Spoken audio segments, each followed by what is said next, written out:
निश्चित रूप से एक संवेदनशील विषय है और दुर्भाग्यपूर्ण है और लगातार पुलिस कार्रवाई वहाँ कर रही है, छापेमारी भी पुलिस कर रही है और उसकी सघन जांच कर रही है कि बच्चे की मौत किस कारण से हुई। एनडीए की सरकार है, कानून का राज है, जंगल राज नहीं है। और मुझे तो लगता है कि इसमें कहीं आरजेडी के गुंडे न शामिल हो। संभवतः आरजेडी के गुंडों ने मिलकर के इसे रुकसाया, बढ़ावा दिया।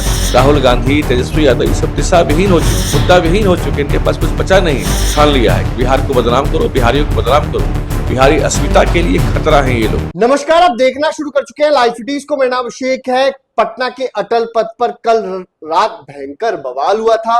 मंत्री जी की गाड़ी पर पत्थर बरसाए गए थे और तो और कई गाड़ियों में आग लगाई गई थी, लेकिन नेता प्रतिपक्ष तेजस्वी यादव सवाल उठा रहे हैं कानून व्यवस्था को लेकर। देखिए, वहाँ जो दुर्घटना घटी, दीपक और लक्ष्मी, 2 बच्चों की संदिग्ध मौत, निश्चित रूप से एक संवेदनशील विषय है और दुर्भाग्यपूर्ण है। और हम लोग उनके परिवार के प्रति, उनके प्रति संवेदना व्यक्त करते हैं कि उनके परिवार को भगवान इस दुख की घड़ी में संबल प्रदान करें, इस दुख को सहने की। लेकिन आरजेडी जिस तरह की राजनीति इस पर कर रहा है वह समझ से परे है। वह नकारात्मक राजनीति करने के लिए ही जाना जाता है। पुलिस ने तुरंत वहाँ कार्रवाई शुरू की, एफआईआर दर्ज हुए, अपराधियों की पहचान हो रही है और लगातार पुलिस कार्रवाई वहाँ कर रही है, छापेमारी भी पुलिस कर रही है और उसकी सघन जांच कर रही है कि बच्चे की मौत किस कारण से हुई। दम घुटने के कारण से हुई या कोई साजिश थी। अगर कोई साजिश करता उसमें है तो उस पर गंभीर कार्रवाई की जाएगी। यह एनडीए की सरकार है, कानून का राज है, यह जंगल राज नहीं है जहाँ की लूट, अपहरण, हत्या, बलात्कार की खुली छूट थी, एफआईआर दर्ज नहीं होते थे। यहाँ 24 से 72 घंटे के अंदर उसका परिणाम आता है, कोई अपराध होता है तो। और वहाँ माननीय मंत्री मंगल पांडे जी गुजर रहे थे, उनके काफिले पर भी पत्थरबाजी की गई। और मुझे तो लगता है कि इसमें कहीं आरजेडी के गुंडे न शामिल हों, क्योंकि इस तरह का हरकत करने के लिए इसकी पहचान उन लोगों की यही है। इस तरह की हरकत वही लोग करते हैं।